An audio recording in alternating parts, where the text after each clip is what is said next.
Merci d'être avec nous. Bonsoir Raphaël Grossi. Bonsoir. Vous êtes la personne dont le monde entier appelle ce soir, attend ce soir les avis. Vous êtes le directeur général de l'Agence internationale de l'énergie atomique. Dans des circonstances d'une extrême gravité, c'est la possibilité que le nucléaire militaire iranien ait survécu au bombardement des États-Unis d'Amérique. Il faut lire ce que dit les fuites du rapport des renseignements américains qui ont été publiés par CNN et par le New York Times sur le fait qu'une grande partie du programme iranien aurait survécu. On va entrer dans le détail avec vous, puisque vraiment tout le monde attend ces détails-là, mais en général, est-ce que ce rapport vous paraît crédible ? Écoutez, la situation, ça dépend. Un rapport d'intelligence, c'est toujours un rapport d'intelligence. Je n'ai pas les éléments de base sur lesquels ces rapports ont été élaborés. Je peux vous dire ce que nous pensons. Nous trouvons qu'après les actions militaires, évidemment, il y a eu des dégâts très importants. Ça, c'est clair. Donc, 3 sites importants, 3 sites dans lesquels plusieurs activités avaient lieu, mais en particulier, évidemment, tout ce qui était lié à l'enrichissement de l'uranium et aussi à la conversion de cette matière-là, qu'il faut traiter de manière adepte à d'autres fins. Et donc, on voit et on constate des dégâts très considérables. Après, construire des scénarios différents par rapport à ce qui aurait survécu, moi je trouve un peu aventurier parce que d'abord, il y a des installations, comme vous savez, qui étaient souterraines, en particulier à Isfahan et à Fordo. Donc des dégâts importants, mais il faut aller sur place, il faut regarder. Il faut évaluer quelle est la situation et les délais de dégâts. Est-ce que ça veut dire que tant qu'il n'y aura pas une inspection sur place indépendante, de toute façon, on ne sera pas fixé ? On peut en tirer des conclusions, quand même. Parce que c'est clair que, vu l'ampleur, la capacité, la puissance des moyens kinétiques utilisés, on peut en déduire que les centrifugeuses, qui sont des machines assez délicates, ont souffert beaucoup, si pas été détruites. Entrons dans le détail, parce que vous êtes évidemment la personne la plus indiquée pour cela, puisque vous parlez des centrifugeuses. Partons de là. Ces centrifugeuses qu'on voit ici, qui sont ces machines à peu près grandes comme une personne humaine, un peu moins de 2 mètres. Voilà.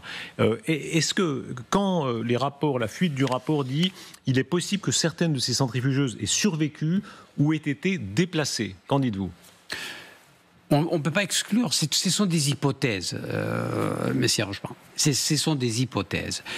Mais ce qui est important aussi à dire, c'est que, même si, prenons l'hypothèse la plus, je dirais, dévastatrice, donc tout a été détruit, cela ne veut pas dire que les capacités sont là pour les reconstruire. Les centrifugeuses, c'est de la métallurgie avancée, mais ce n'est pas quelque chose d'inachevable. Et l'Iran avait démontré les capacités de le faire. Ça veut dire, pardon, exemple très concret, pour refaire des centrifugeuses, c'est quoi ? Quelques mois ? Quelques mois peut-être, oui. Ouais. Quelques mois peut-être. Ce qui fait penser, et ce qui me fait dire, évidemment, depuis donc, la position que j'ai, c'est que la seule solution durable, c'est une solution diplomatique, où il y aura un accord et il y aura des règles de jeu, si vous voulez, qu'on va tous respecter. Après, tout ce qui peut se passer, l'Iran est un vaste pays avec des capacités, c'est un pays très développé dans cette technologie-là, donc il peut y avoir de suite. Donc je crois que l'opportunité de cesser le fait, c'est l'opportunité de la négociation. Deuxième hypothèse, elle concerne l'uranium enrichi. Vous sortez de l'Élysée, vous y étiez il y a quelques instants, il y a des orages, ça explique que vous avez mis du temps à franchir la distance. Oui. Le président de la République lui-même avait dit qu'il y a un danger lié à ces 400 kilos d'uranium enrichi qui peut-être se promènent dans la nature. Qu'en est-il ? Est-ce que ce degré d'inquiétude existe pour vous ? Il y a une inquiétude, c'est vrai, parce que je ne veux pas dire par cela que l'Iran est caché, ça, je ne sais pas, mais nos inspecteurs n'ont plus accès. Il y a, je crois, dans une étape, au moment où l'Iran était sous le bombe, c'est clair que ce n'est pas ni raisonnable, ni logique, ni permissible d'aller visiter quoi que ce soit ou inspecter quoi que ce soit. Donc, immédiatement, minutes après le cessez-le-feu accordé, j'ai écrit au ministre des Affaires étrangères iranien, M. Araghchi, que je connais très bien. Et j'ai dit, bon, écoutez, donc il y a un cessez-le-feu, asseyons-nous et regardons quelles seraient les modalités pour revenir. Parce qu'il ne faut pas oublier une chose, revenir à ces endroits, ce n'est pas revenir aux endroits tels qu'on les connaissait avant. Oui, il faut tout visiter.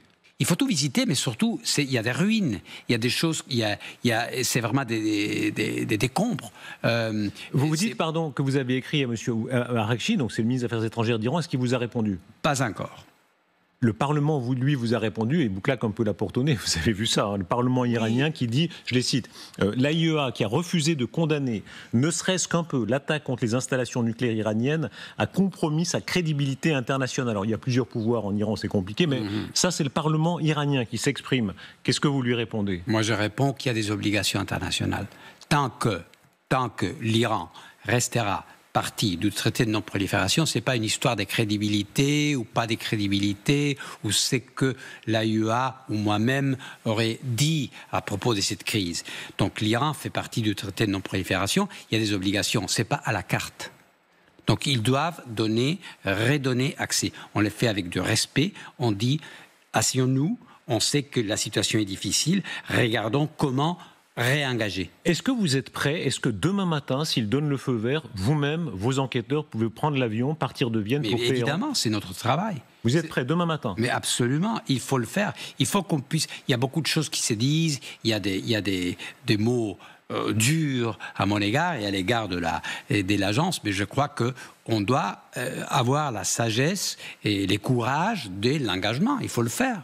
Monsieur le directeur général, expliquez-nous encore ce qu'on sait ou ce qu'on peut présumer de ce qui reste ou non de ce programme. Les Israéliens ont tué un certain nombre de scientifiques, on ne sait pas combien, en tout cas peut-être plus de 10 scientifiques importants. Est-ce que ça handicape durablement leur programme? Ça, je ne pourrais pas le dire. Moi, ce que je peux vous dire, que c'est un programme très vaste, où il y a des milliers des techniciens, des experts dans tous les domaines du nucléaire qu'on connaît. Donc, je ne pense pas a priori. Il faut mesurer à quel point vous êtes non seulement le directeur général de l'agence, mais vous avez vu vous-même de vos yeux, n'est-ce pas? Vous êtes allé à Fordo. Combien de fois est-ce que vous êtes allé à Fordo? Oui. À Fordo 2 fois, et donc aussi Natanz, Isfahan, j'ai visité.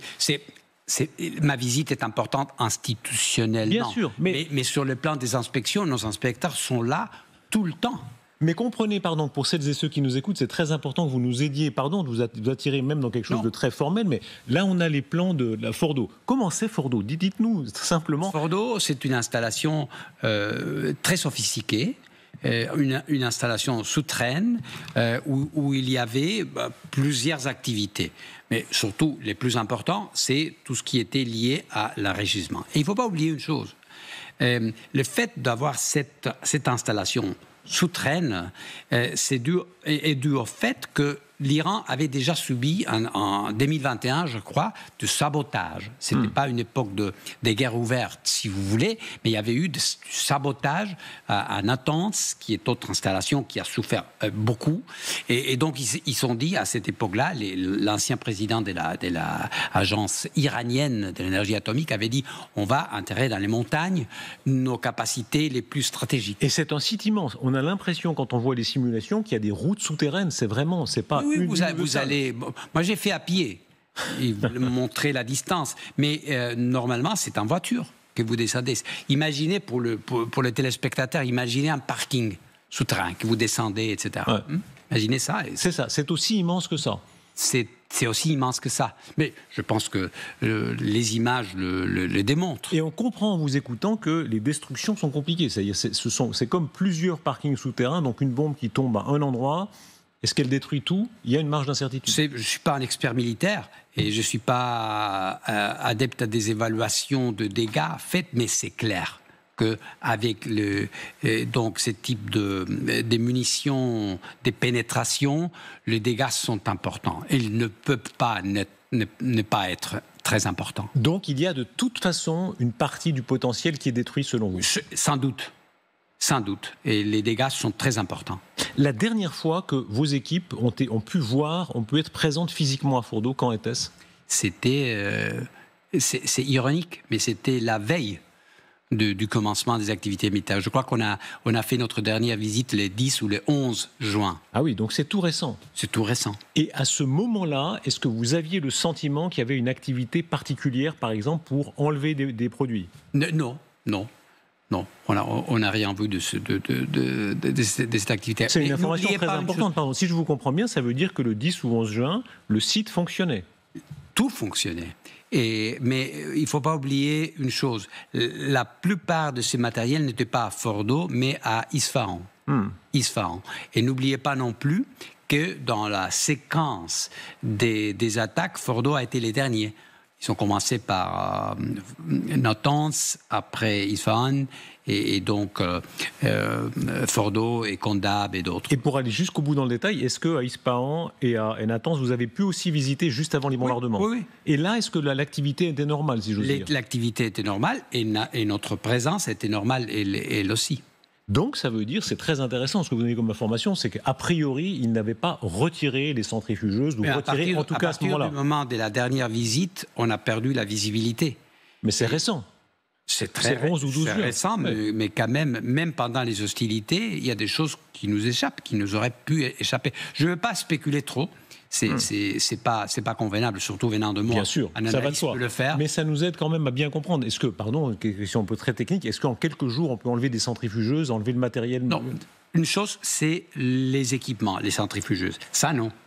C'est une installation industrielle très complexe. Il y a beaucoup de tuyaux. Oui. C'est vraiment complexe. Donc, il est improbable qu'ils aient pu, en 2 ou 3 jours, les enlever. Ils n'ont pas fait ça. Mais les matériels, on ne peut pas l'exclure.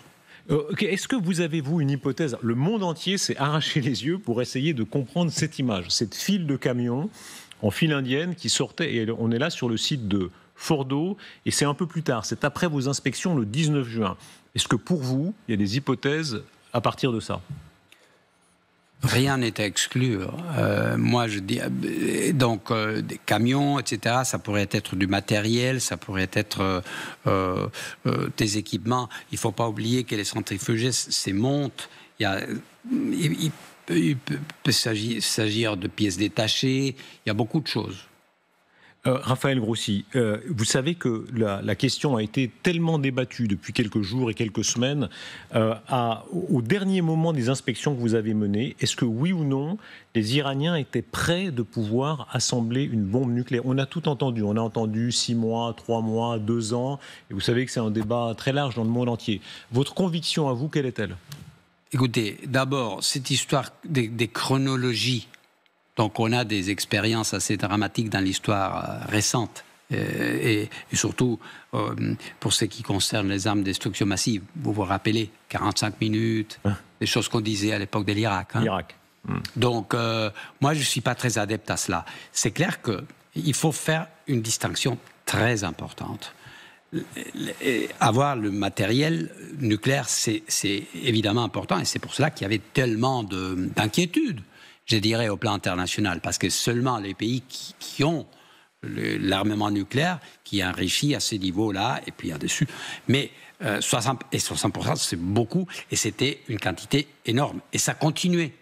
Et donc, il y avait une espèce de surenchère, une espèce de tension, on parlait, et donc, ça créait cette anxiété, moi, je dirais. Mais de là à dire ils ont une bombe nucléaire, non. Une bombe atomique, non. Quand le président Trump a dit ils sont à quelques semaines d'avoir la bombe ? Mais c'est à partir des évaluations qui m'échappent. Peut-être que son intelligence, j'imagine... son renseignement, vous voulez dire, oui. Oui, et son renseignement, oui. Et son intelligence aussi. Mais enfin, et son intelligence aussi, ça, c'est évidemment. Mais c'est clair que la possibilité, les hypothèses sont multiples. Mais pardon, pour être bien clair, pour vous, non. Pour vous, on n'était pas à 2 semaines que les Iraniens aient la bombe. Selon vos renseignements à vous. Je ne sais pas, là vous intégrez l'élément chronologique. Donc moi je ne sais pas, pour la distance en temps. Mais ce que je peux vous dire, c'est qu'on n'avait aucun élément. Et moi je l'ai dit, parce que là, il y a donc ceux qui me critiquent, qui sont plusieurs, disent que, donc j'ai dit maintenant que l'Iran n'avait pas l'armement nucléaire en un fameux rapport qui est censé ou interpréter comme ayant été les casus belli, moi j'avais déjà dit dans ces rapports-là, curieux casus belli, où j'avais dit que l'Iran n'avait pas l'armement nucléaire, ou en tout cas un plan systématique. Mais quand vous parlez d'une quantité d'uranium enrichi, n'est-ce pas considérable? Oui. C'est quelle quantité? Plusieurs centaines de kilos? 400 kilos. 400 kilos. Qu'ils avaient déjà, mais qui seraient suffisantes pour manufacturer, produire plusieurs. Plusieurs bombes nucléaires? Oui. Combien? 7, 8. 7, 8. Ils étaient... Mais ils n'avaient pas, ils ne les avaient pas. En dernier état. Ils n'avaient pas fait le pas de l'assemblage, c'est ça? L'assemblage, et il y a beaucoup de choses. Il faut métalliser cet uranium qui est en forme gazeuse. Il faut les métalliser. C'est pas facile. Il y a des détonateurs, il y a beaucoup d'éléments, même si c'est une technologie des années 40 en principe, mais c'est Oppenheimer et toute l'histoire qu'on connaît, n'est-ce pas? Donc, mais quand même, c'est assez délicat. Mais si vous mettez toutes les informations que vous avez ensemble, et vous parlez avec prudence, et c'est tout à votre honneur, mais vous avez une estimation générale, si vous mettez la quantité d'uranium enrichi, le matériel que vous avez constaté, est-ce qu'il y avait un plan vraisemblablement de faire une bombe nucléaire? S'il y avait un plan, mais je vais vous répondre en citant des Iraniens. Donc il y avait des hauts fonctionnaires, et moi je l'avais dit aussi. Et moi je disais, écoutez, ça n'aide pas trop, ça ne vous aide pas trop. Il y avait des hauts fonctionnaires iraniens qui disaient, nous avons toutes les pièces du puzzle. Donc il faut qu'elle les mettre ensemble. Et donc à cette époque-là, j'avais dit, écoutez, si c'est que ces gens-là disent, et c'était pas des commentateurs ou de la presse radicalisée, etc., c'était des gens sérieux. Et j'ai dit, si c'est le cas, il y a quelque chose que vous ne me racontez pas, n'est-ce pas? Donc il y avait cette ambiguïté. Ces jeux de clair-obscur qu'on jouait. Vous savez qu'on dit qu'en farsi, il y a 20 manières de désigner le mensonge. Il y a le mensonge pour être sympa, le mensonge pour adoucir les choses, le mensonge, voilà. Donc, moi, en tout cas, je ne sais pas si c'était mensonge, mais en tout cas, c'était des ambiguïtés. Et des ambiguïtés sur un plan très, très, très sensible. Mais quand même, votre conviction à vous, à l'arrivée, quand même, vous êtes la plus haute autorité mondiale en matière de contrôle nucléaire. Vous devez avoir une conviction. Oui ou non, est-ce que la République islamique d'Iran préparait une bombe atomique? Je ne peux pas l'affirmer. Ça serait malhonnête de ma part de dire qu'il le préparait. Ça paraît incroyable. Comprenez que celles et ceux qui nous écoutent se disent, tiens, on a mené une campagne de bombardement dans le doute. Mais vous savez, dans les stratégies nucléaires, et ça on connaît, il y a un troisième état, si vous voulez, qui est l'état des latences. Où vous n'êtes pas là, mais vous avez les technologies, vous avez le matériel, et donc si jamais, si les moments venaient où la décision devrait être prise, ça, on le ferait. Et l'Iran disait, et il faut être honnête, disait la bombe est contraire et contradictoire. Il y avait la fatwa. Est-ce que vous comprenez que dans ce doute, les Israéliens aient dit, c'est pour nous une question de vie ou de mort, donc nous devons bombarder? Non, je comprends pas ça. Je comprends la logique, mais si par comprendre vous voulez dire justifier, moi je suis un diplomate, un homme de paix. Moi je considère qu'il y avait une voie diplomatique. Est arrivé ce qui est arrivé. Il y avait, j'insiste, vous êtes en train de nous dire, on aurait pu continuer des négociations plutôt que de bombarder tout de suite. Évidemment. À mon avis, comme directeur général, je ne pourrais jamais dire que la solution était une solution militaire. Et je ne critique pas, c'est pas ma position de le faire. Ma position est de dire, je suis là, j'ai un instrument de vérification.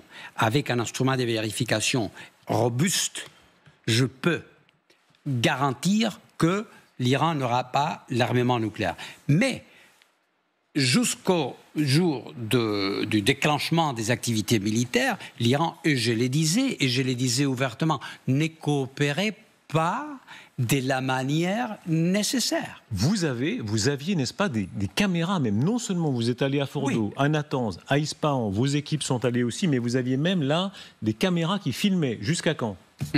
Bon, ça dépend de sites. Hein. Il y avait des sites où on n'avait pas, il y avait des sites...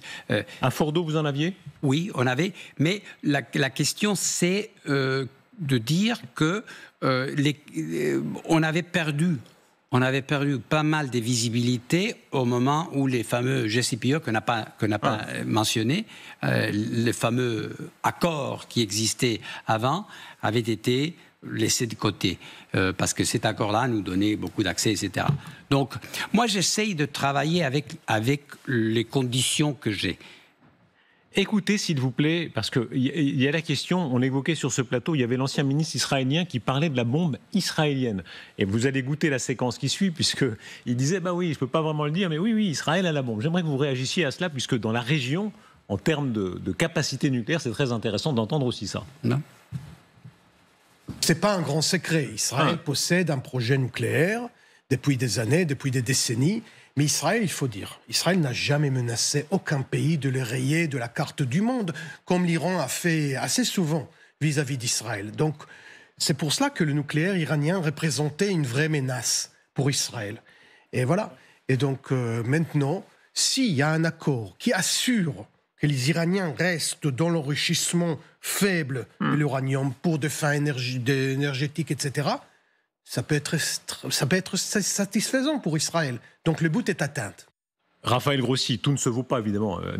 Israël est une démocratie libérale, mais enfin, ils disent « nous avons la bombe, mais nous ne pouvons pas le dire ». C'est une politique qui s'appelle la politique de l'opacité. Donc les grands stratèges, ici en France, vous en avez beaucoup, connaissent bien ça. C'est une politique qui consiste à nier ou affirmer.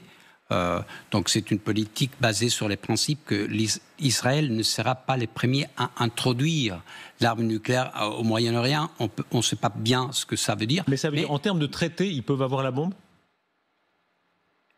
L'Israël n'est pas un signataire du traité de non-prolifération nucléaire. Donc je ne dirais pas qu'ils peuvent avoir, mais ils n'ont pas d'interdiction légale. C'est le cas aussi, et ce n'est pas par hasard, Darius, du Pakistan. Mais pardon, est-ce que ça veut dire que vous souhaiteriez pouvoir faire des inspections en Israël aussi ? Oui, je pense que les TNP devraient être universels. Vous aimeriez visiter les sites nucléaires en Israël ? À Dimona, par exemple, puisque c'est là ? Un droit à le faire, parce que l'Israël n'est pas État signataire. Moi, je l'ai dit, quand j'ai visité Jérusalem, j'ai dit, vous devriez souscrire à ces traités. Moi, je ne souscris pas à une logique discriminatoire, mais ce n'est pas le cas.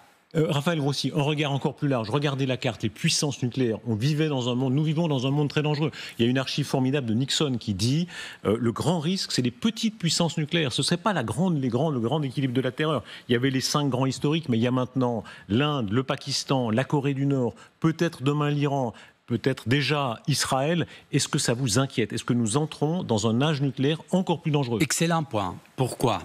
Parce que cette fragilisation, cette possibilité que l'Iran ou d'autres pays regardent la possibilité de s'armer nucléairement comporterait la fin du régime de non-prolifération tel qu'on le connaît. Dans les années 60, les présidents Kennedy disaient donc on s'achemine vers un monde avec 20 ou 25 ou 30 pays avec l'arme nucléaire. Les TNP, avec tous ses défauts, a réussi à limiter ça. Si on déchire ces réseaux, cette espèce de filets, des protections qui est les TNP, donc c'est un jeu ouvert pour tout le monde. Et il y a des pays, vous allez sûrement vous rappeler qu'il y a des leaders, je ne vais pas les citer par diplomatie, mais il y a des leaders des pays importants qui ont dit si l'Iran s'est doté, moi aussi je le ferai. C'est-à-dire quoi ? Je parle de l'Arabie Saoudite, c'est-à-dire un certain nombre de pays du Golfe ? Peut-être, mais c'est des pays importants, et en Asie aussi.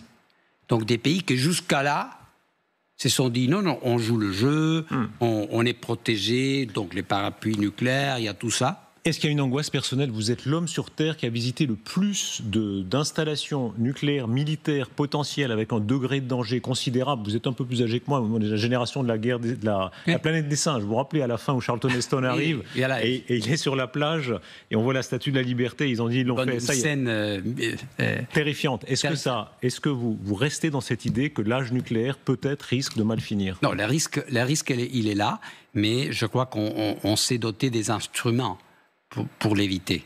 Et donc, il faut rester donc très, très engagé. Il faut avoir un optimisme lucide